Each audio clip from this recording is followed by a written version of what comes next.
Welcome to Notepad. I'm your host, Ibrahim Sani. It's December and we're trying to analyze what has happened throughout the year, particularly when it comes to profitability and revenue for businesses. We know now that some businesses have indeed sprung up and gotten back on their feet, but others, in fact, many more, are still struggling heading towards the end of the year. Cash management remains to be a big deal. Market penetration is, of course, the main agenda of the day. But at the end of the day, we want to talk a lot about how businesses can move forward into 2021. Joining me is Kishan Jasani, the partner at Grant Thornton Malaysia, as well as the secretary of ICAEW Malaysia Members Society. Hi, Kishan. Thanks for taking the time to speak with us. Thanks, Ibrahim, and thanks for having me on the show. Let's do a quick recap of the business community in Malaysia, the SME community, particularly from the point of view of Grant Thornton as well as ICAEW. All right, sure. So I think just to recap, so for us in Malaysia, I think a large majority of employers, a large majority of companies are SMEs itself. For Grant Thornton, we do cater to primarily the medium to large corporates in the country.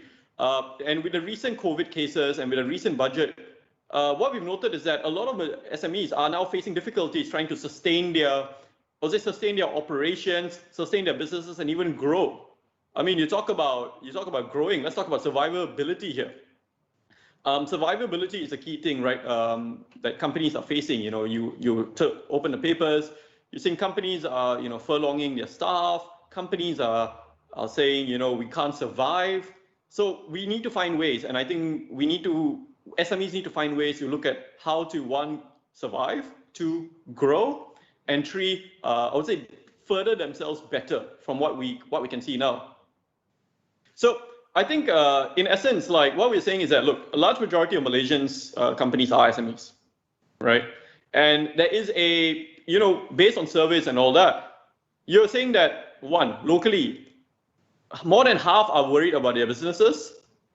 A recent survey done also by an SME magazine showed that 1/3 may not survive moving forward after this year. And even if you look at it from a global point of view, 1/3 of CEOs have said that they can't, they are affected by the COVID-19 assessment. So it's not even a local problem, it's a global problem. Right. So we at Grant Thornton Malaysia, we are looking at the portion, and we are trying to see how businesses can grow, how businesses can adapt, and even with ICAEW themselves, also they're looking at how do even ICAEW being a global organization, how can they grow, how can they adapt, and how do businesses survive, today, tomorrow, and the day after. Kishan, those are very damning statistics. One thing that we need to understand, of course, is that it's a global phenomenon, but also impacts the mom and pop shop right down here in Malaysia, the street in front of our houses. Everyone's going to be impacted. But because of that, like I said earlier, some businesses have indeed rebounded and have gotten back on their feet, but many others are still struggling. Why do you think there is a tale of two scenarios where some businesses are able to respond better towards the pandemic, but others are still, in fact, a lot more, are still finding it tough to come back? Okay, so let's just take it from 2 points of view, Ibrahim. I think you've raised a very good point.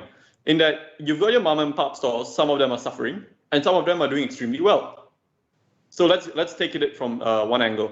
In that traditional brick and, during the MCO and the CMCO and one of the many abbreviations of MCO, we had an issue where we couldn't go out. You couldn't develop, you couldn't go out, you couldn't do your normal state of business and all that, whatnot. And a lot of us were working from the house. So what businesses had to face was, one, if I can't get customers in my shop, how do I go and expand to the market? So certain businesses had adapted and said that, you know what, let's go online, let's do deliveries, let's cater to the general public. That's all well and good. They have survived and they've done very well for themselves. I think businesses that have pivoted to a more digital focus first have allowed for that. Certain companies who've, they've catered for more of a tradition, they are more in traditional line. Well, here's the issue here. Number one, if they don't have their systems up and running in terms of a traditional way of doing things, or more modern way of doing things, they're going to be suffering because staff that are working from the house may not be able to achieve the same amount of productivity as they have for a new a new digital system. Like Ibrahim, what we're doing right now, right? I can't be at your studio. I'd love to be at TPM, but I can't be there right now. So this is what we're doing. We're doing it via Teams. But at the same time, if we, we're still achieving the same goals, feeling the same, saving the same thing. But then you've got another rung of businesses here, right? And who are directly impacted by the restricted borders, hospitality. Now, if you're a hotel, you're in tourism, yeah, your businesses will be affected from the companies now, especially if you're an SME tour travel operator, an SME or a business operator. So certain hotels have pivoted, right? So if you look in the case of a certain airline company that have gone into a digital first focus, or if you look at even a certain hotel in Chinatown, where they go for a work from home package and they give you gym access, lunch access, and all that. So it's a question of survivability, and survivability comes from adaptability. Yeah, and that adaptability is actually quite important for us to talk about as well in this interview. Previously, the ICAEW has published something called the How SMEs Can Adapt and Manage Cash Flow During COVID-19. In it, they was talking about some principles for adopting some businesses that can adopt these kind of approaches. Could you share a little bit more about those, please? Okay, sure thing. So the ICAEW's faculty has issued that report, and I think the key, we'll summarize it in three main points, is that know your priorities. So a company needs to know their priorities. They need to know their cash flow priorities. Number two is communication. So once you know your priorities, then you know your goal, you work backwards. And then after that, you communicate with your stakeholders and all that. And number three is revisit it as often as you can. So you know your inputs, right? So you've got revenue at the top line, you've got expenses at the bottom line. How do you then work backwards to kind of say, reduce your expenses, increase your revenue? And you are being an SME, and a Malaysian SME is a very nimble organization. So they could then revisit their inputs time and time again to make sure that everything is running smoothly, everything is running properly. But then after that, we understand that certain companies may not have the same luxuries, or they may not be as nimble as they can. But what we say is baby steps. ICAEW says that you got to first take one step at a time. As I say in Malay, sikit-sikit lama-lama jadi bukit. So we take that approach, and then we develop, or the SMEs develop how they want to, what they want to achieve from there on. Yeah. Also, one thing that I read about the article was that it's also about trying to look at the opportunities that can arise from the crisis. Cost is, of course, a big deal. You can either reduce it, eliminate, or try to negotiate the cost. That's the thing that has been going on right now. How do you think businesses should approach cost from the pandemic situation? Okay, so let's talk about one thing that we need to know is that what are your priorities? So you've got costs, and what is the key business of key drivers of costs? Your administrative expenses, your staff salaries. I mean, your workers aren't going to work for free, right? Your colleagues are not going to work for free. And also, why your legacy costs, your brick and mortar costs of having a building and all that. So in this pandemic, one opportunity that has arisen is going software, going digital. And that in its own right has saved a lot of time, has saved a lot of, I would say, concerns about having legacy costs, having a factory, having a lorry, transporting goods around. Now you talk about staff costs. Now the good thing is I think a lot of governments globally have talked about job subsidy schemes or payroll subsidies. So right, like the Malaysian government with the Penjana initiatives, we've started since March, all the way till the end of the year, and it's going to go on till next year. Other countries in Southeast Asia also have done the same thing. So from then on, don't worry. I mean, the SMEs need to understand that they are not alone in this. Everyone is facing the same issue, and that there are initiatives and approaches to help them. So we talk about costs, but can I talk about revenue here, or? Of course, yeah. It goes hand in hand anyway. Yeah. Yeah, it goes hand in hand, right? You can't have costs. You have costs when you have revenue. You talk about costs. Now let's talk about revenue. So businesses have now found brilliant ways to generate new revenue and pivoted. So we've got companies who've, airlines, aviations, they've now made more funds from, now from doing cargo. than even transporting passengers. I give you an example. It's a bit far from Malaysia, but one of the major aviation companies in the US have started cargo flights after 20 years, 15 to 20 years. And that's different. Now they make more money out of cargo than they make from passenger traffic. We've also got items locally where a company has gone to logistics, doing 24-hour deliveries in Southeast Asia. So, and you've got the major food delivery companies where restaurants are really gaining it from it. So companies are pivoting and finding new ways to generate revenue. And if you can handle the cost, I think there's just a bound of opportunities that we can take from here. The scenario for 2021 is going to be a little bit more interesting than before. We've seen how 2020 just flashed by. Again, we're in December already.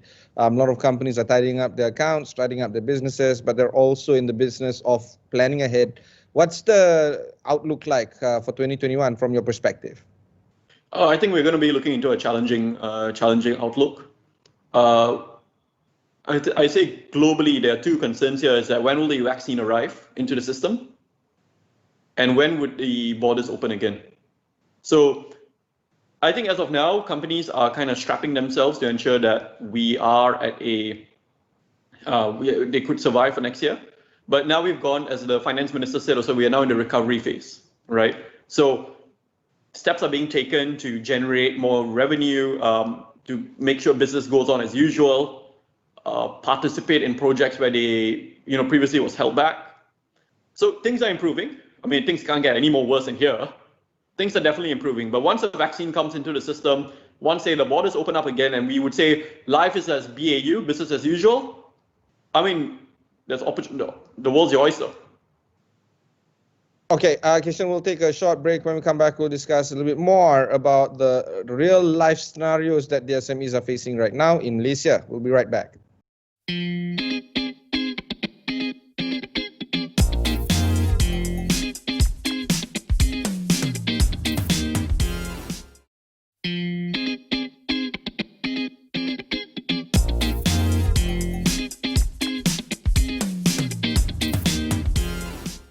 Thanks for staying on with us.